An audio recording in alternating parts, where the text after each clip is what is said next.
제3장. 룻의 시어머니 나오미가 그에게 이르되, 내 딸아, 내가 너를 위하여 안식할 곳을 구하여 너를 복되게 하여야 하지 않겠느냐? 내가 함께하던 하녀들을 둔 보아스는 우리의 친족이 아니냐? 보라, 그가 오늘 밤에 타작마당에서 보리를 까불리라. 그런즉 너는 목욕하고 기름을 바르고 의복을 입고 타작마당에 내려가서 그 사람이 먹고 마시기를 다 하기까지는 그에게 보이지 말고, 그가 누울 때 너는 그가 눕는 곳을 알았다가 들어가서 그의 발치 이불을 들고 거기 누우라. 그가 내 할 일을 내게 알게 하리라. 어머니의 말씀대로 내가 다 행하리이다 하니라. 그가 타작마당으로 내려가서 시어머니의 명령대로 다 하니라. 보아스가 먹고 마시고 마음이 즐거워 가서 곡식단 더미의 끝에 눕는지라. 룻이 가만히 가서 그의 발치 이불을 들고 거기에 누웠더라. 밤중에 그가 놀라 몸을 돌이켜 본즉 한 여인이 자기 발치에 누워 있는지라. 이르되, 내가 누구냐? 나는 당신의 여종 루시오니 당신의 옷자락을 펴 당신의 여종을 덮으소서. 이는 당신이 기업을 물을 자가 됨이니이다. 내 딸아, 여호와께서 내게 복 주시기를 원하노라. 내가 가난하건 부하건 젊은 자를 따르지 아니하였으니 내가 베푼 인애가 처음보다 나중이 더하도다. 그리고 이제 내 딸아, 두려워하지 말라. 내가 내 말대로 내게 다 행하리라. 내가 현숙한 여자인 줄을 나의 성읍 백성이 다 아느니라. 참으로 나는 기업을 물을 자이나 기업 물을 자로서 나보다 더 가까운 사람이 있으니 이 밤에 여기서 머무르라. 아침에 그가 기업 물을 자의 책임을 내게 이행하려 하면 좋으니 그가 그 기업 물을 자의 책임을 행할 것이니라. 만일 그가 기업 물을 자의 책임을 내게 이행하기를 기뻐하지 아니하면 여호와께서 살아계심을 두고 맹세하노니 내가 기업 물을 자의 책임을 내게 이행하리라. 아침까지 누워 있을지니라 하는지라. 룻이 새벽까지 그의 발치에 누웠다가 사람이 서로 알아보기 어려울 때에 일어났으니 보아스가 말하기를, 여인이 타작마당에 들어온 것을 사람이 알지 못하여야 할 것이라. 내 겉옷을 가져다가 그것을 펴서 잡으라. 그것을 펴서 잡으니 보리를 6번 되어 룻에게 지워주고 성읍으로 들어가니라. 룻이 시어머니에게 가니, 내 딸아, 어떻게 되었느냐? 룻이 그 사람이 자기에게 행한 것을 다 알리고 이르되, 그가 내게 이 보리를 6번 되어주며 이르기를 빈손으로 내 시어머니에게 가지 말라 하더이다. 내 딸아, 이 사건이 어떻게 될지 알기까지 앉아있으라. 그 사람이 오늘 이 일을 성취하기 전에는 쉬지 아니하리라 하니라. 오늘 새벽에도 주님의 보좌 앞으로 나오신 성도들에게 하나님의 은혜와 평강이 함께 하시기를 축원드립니다. 오늘 룻기 3장 말씀 함께 살펴보도록 하겠습니다. 룻기는 사사기와 사무엘서 사이에서 연결고리 역할을 해주고 있습니다. 사사기는 작은 태양 삼손이 죽으며 암흑 속으로 들어가는 것으로 마무리가 되지요. 스스로 우상을 만들고 한 지파가 우상을 섬기며 또 지파들 안에 전쟁으로 한 지파가 진멸되어지는 상황까지 이르게 되었습니다. 참혹함과 암울함으로 사사기가 마무리됩니다. 하지만 사무엘서에 가게 되면 다윗이라는 하나님의 멋진 사람이 등장을 하죠. 그 사이에 어떤 일을 하나님 행하셨는지, 암흑 속에서 하나님께서 어떤 역사를 이루고 계시는지 이 룻기는 보여주고 있습니다. 룻기는 베들레헴에 흉년이 들어 엘리멜렉이라는 한 가정이 모압으로 이주하는 것으로 시작이 되죠. 이 가족의 이야기는 역시 참혹함이었습니다. 흉년이라는 어둠을 피하여 모압으로 향하였지만 더 큰 칠흑 같은 어둠을 만나게 됩니다. 엘리멜렉이 죽고 두 아들도 죽게 되죠. 가장을 잃어버린 나오미와 그리고 두 며느리가 고향으로 돌아오기로 결정합니다. 첫째 며느리는 친정집으로 돌아가고 둘째 며느리는 어머니의 백성이 내 백성이 되고 어머니의 하나님이 내 하나님이 되는 것입니다 라고 고백하면서 함께 베들레헴으로 오게 됩니다. 그들은 암흑 속에 있었고 그들은 절망 속에 있었는데요, 그들이 기댈 곳이라고는 하나님밖에 없었습니다. 이 하나님께로 돌아온 나오미와 룻에게 어떤 일이 기다리고 있는지 이 룻기가 보여주고 있습니다. 바로 그것은 하나님의 은혜였습니다. 어머니를 봉양하기 위해서 이삭 죽기를 하려 했던 이 룻은 너무나 우연히도 보아스라는 사람의 밭에서 이삭 죽기를 하게 되었고, 그때 마침 보아스가 종들을 보기 위해서 왔고 이 룻을 발견하게 됩니다. 룻의 상황을 알고 있었던 보아스는 은혜, 긍휼, 헤세드를 베풀게 되죠. 그래서 그 밭에서 계속 이삭 죽기를 할 수 있게끔 6가지의 은혜를 베풀게 됩니다. 성경은 의도적으로 6가지의 은혜를 이야기하며 마지막 7번째 은혜를 기대하게 합니다. 오늘 3장에서는 이 상황에 대해서 나오미가 자기의 며느리 룻에게 은혜를 실제화시키는 작업들을 하게 되는데, 이것은 기업 물을 자를 찾아 자기를 덮어주기를, 그 7번째 은혜를, 완성된 은혜를 기대하게끔 하는 장면이 등장합니다.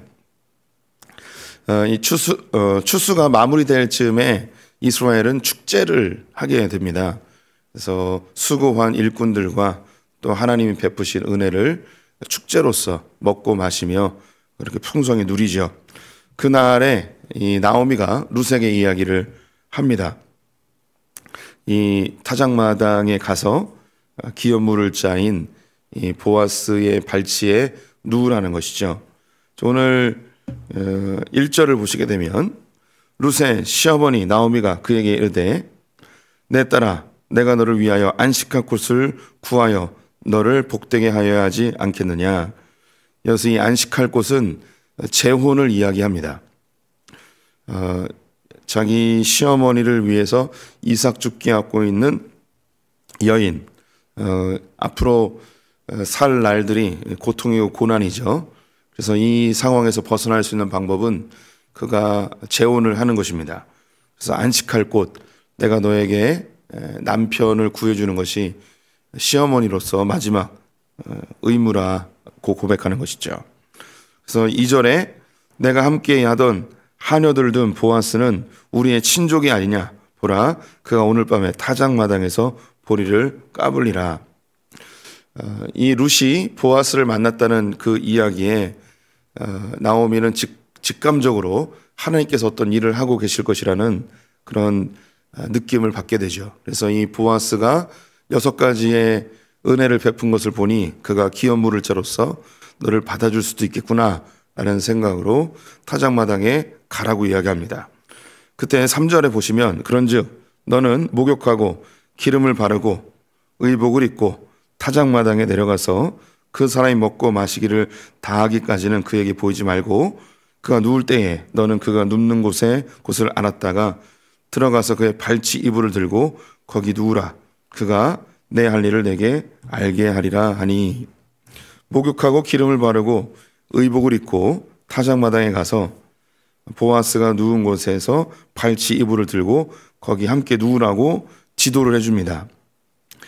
이 본문을 이제 우리의 현대적 관점으로 보면 굉장히 음란하게 볼 수도 있습니다.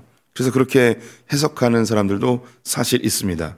예쁘게 단장을 해서 발치 이불을 들고 그와 함께 동침하라는 거죠. 이 성적인 관계를 가지라는 그런 지도를 해주는 것으로 해석하는 사람들이 있습니다. 하지만 이것은 이스라엘의 문화를 잘 모르기 때문입니다. 여기서 이제 목욕을 하고 기름을 바르고 의복을 입으라 할 때 이 모습이 신부의 단장처럼 곱게 차려입은 것으로 보여질 수 있겠죠. 하지만 그렇지 않습니다. 여기서 말하는 이 의복이라는 단어는 히브리어로 시무라라는 단어를 사용하는데요. 이스라엘 백성들이 광야에서 40년 생활을 할 때 하나님께서 그들의 신발과 의복이 헤어지지 아니하였다라고 기록하고 있습니다. 여기서 사용하는 의복, 시무라라는 그 단어가 여기에서 사용하는 단어와 똑같습니다. 즉 이 의복은 예식 때 입는 그런 좋은 의복이 아니고 그냥 평상복입니다. 그러면 목욕하고 기름 바르고 의복을 입으라 라고 하는 것이 그럼 어떤 의미인가?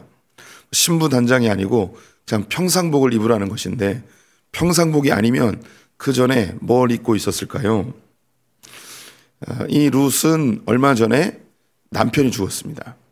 그래서 이 룻은 상복을 입고 있었던 겁니다. 다른 사람들이 보아도 지금 상중이구나라는 것을 알게 하는 것이죠. 우리 이제 조선시대 때도 지아비가 죽으면 3년 동안 소복을 입고 있었던 것을 알고 계시죠. 그래서 누가 봐도 상중이구나라는 것을 인식할 수 있습니다. 그래서 지금까지 상복을 입고 생활했었는데 이제 너는 이제 목욕도 하고 기름을 바르고 겉옷을 입어라. 이것은 이제 이전에 남편의 죽음으로 인하여 애도하던 기간을 이제 끝나고 이제 새로운 삶을 시작하라는 시어머니의 이야기이죠. 그래서 이 발치 이불을 들라 그리고 같이 누워라 라는 것에서 이 발치 이불의 이 발을 남성의 성기로 이해하는 그런 학자들도 있습니다. 하지만 이건 역시 성경을 좀 자세히 보면 그렇지 아니함을 알 수 있습니다. 성경에서 발을 가리우다라는 그런 은유적인 표현이 있습니다. 그것은 생식기를 가리는 그런 의미이죠. 용변을 볼 때에 그들의 겉옷으로 생식기를 가립니다. 이것은 제가 잠시 있었던 인도에서도 흔히 볼 수 있었는데요. 인도 사람들이나 동남아 사람들이 약간 치마 같은 옷을 입습니다. 그리고 옆이 다 터져 있어요. 그래서 용변을 볼 때 그들은 화장실보다는 그냥 들판에서 보거든요. 그래서 쪼그리고 앉으면 그 치마처럼 생긴 옷이 정확하게 자신의 하체를 딱 가리워줍니다. 그래서 발을 가리운다 그런 것은 용변을 본다, 생식기를 가린다라는 의미로 사용이 되죠. 그런데 여기서 사용되는 이 발치에서 이 발은 레겔이라는 다른 단어를 쓰고 있습니다. 이제 발을 가리우다라고 할 때 그 발은 마르게라라는 히브리어를 쓰고요. 여기는 레겔이라는 단어를 씁니다. 성경에서 이 레겔이라는 단어는 딱 2번 나옵니다. 이것은 생식기를 표현하는 은유적 표현의 발이 아니고 진짜 발을 이야기하는 것이죠. 그래서 이 보아스가 잠이 들었을 때에 그냥 그 발 밑에 누워 있으라는 거예요. 그러면 뒤척거리다가 발에 사람이 걸리면 놀라서 깨게 된다는 거겠죠. 그럼 너를 발견하게 됐을 때 기업 물을 자 이름을 알려주면 어떻게 할지 결정해 줄 것이다. 그래서 나오미의 명령을 받은 룻은 그대로 행동을 합니다. 타작마당에 잔치가 끝날 때까지 기다렸다가 보아스가 누워있는 곳에 가게 되죠. 그리고 그 발치에 눕게 됩니다. 아니나 다를까 발에 걸린 그 여인을 보고서 깜짝 놀라 깨게 됩니다. 그래서 네가 여기에 왜 있냐? 라고 네가 누구냐? 라고 이야기하죠. 그때에 당신의 여종 룻입니다. 당신이 기업 물을 자입니다. 라고 이야기합니다. 9절 말씀 함께 보겠습니다.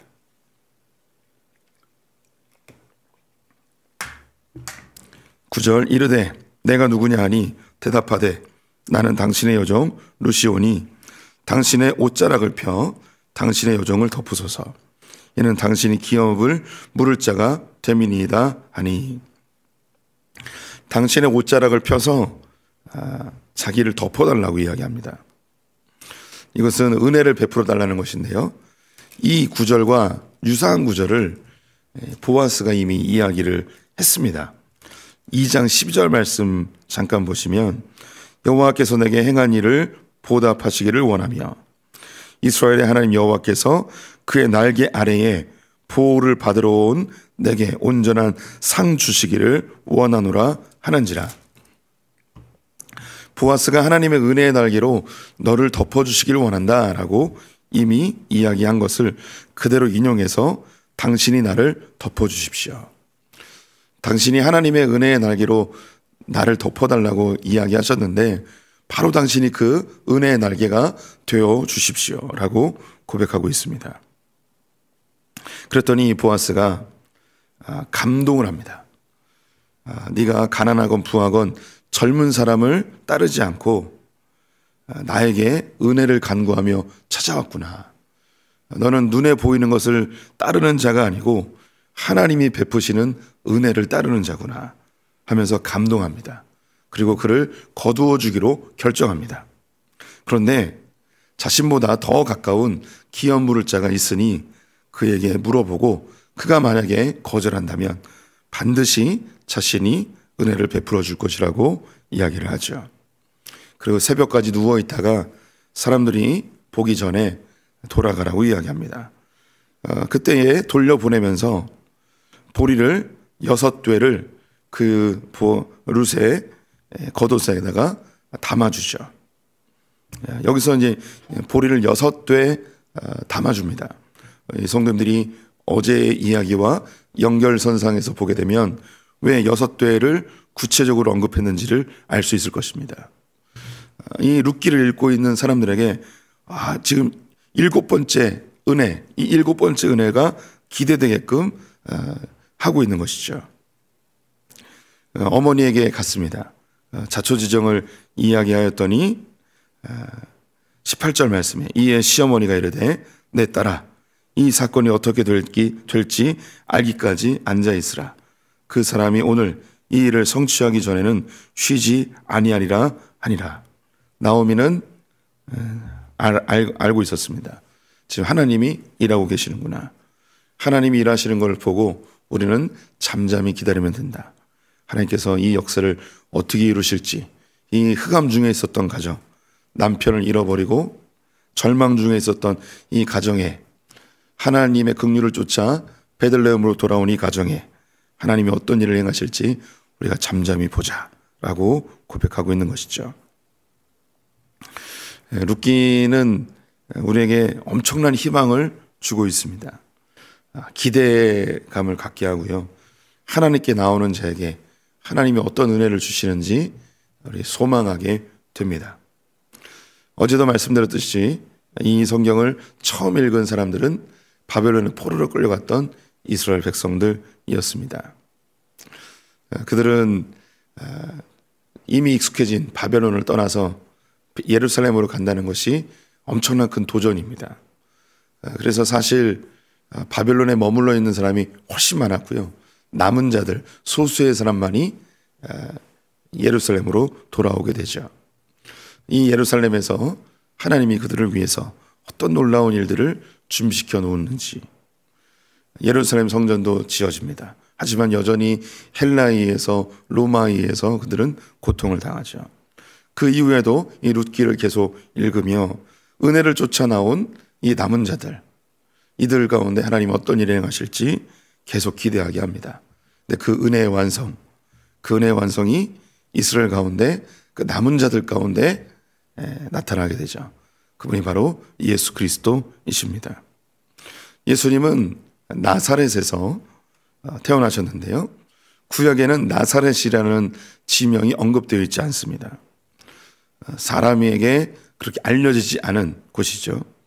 훗날 이 나사렛은 사람들에게 너무나 시골, 사람들이 전혀 인지할 수 없는 그런 곳이었습니다.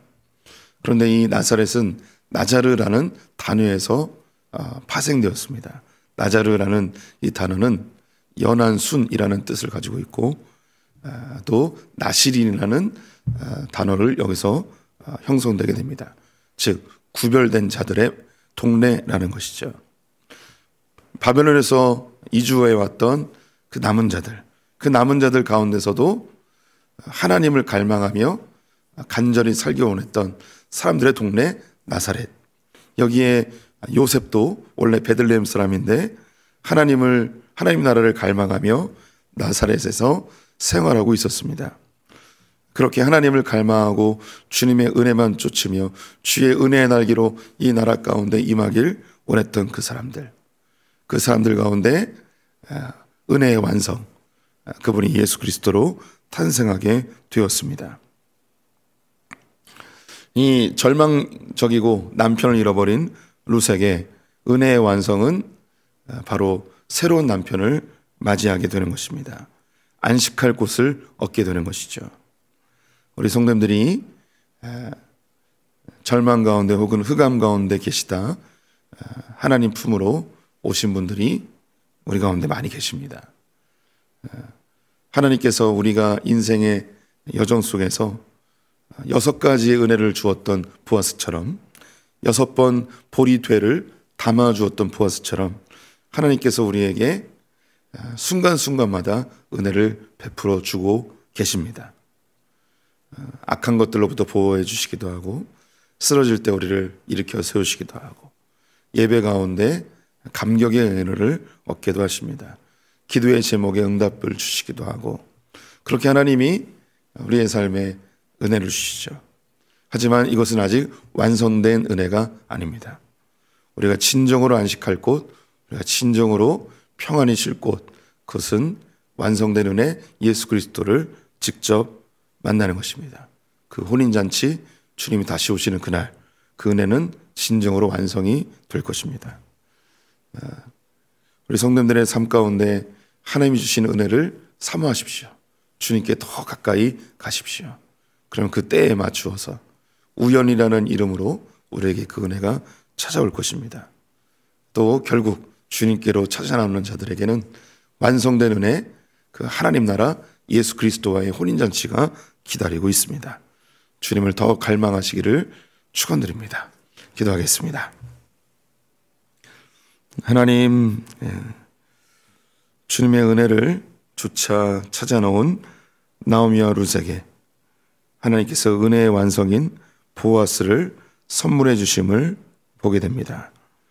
하나님, 우리도 주님의 은혜를 사모하며 나아싸우니 오늘 예비하신 은혜를 충만히 내리워 주시옵소서. 부족한 우리들에게 주의 은혜의 날개로 늘 덮어 주시옵소서. 더불어 완성된 은혜인 예수 그리스도 그분과의 혼인잔치를 갈망합니다. 주님 어서 오셔서 이 땅 가운데 참된 안식과 위로와 평안을 허락하여 주시옵소서. 주님을 갈망합니다. 주님 속히 오시옵소서. 오늘 하루 주님께 의탁하며 예수님의 이름으로 기도드렸습니다. 아멘.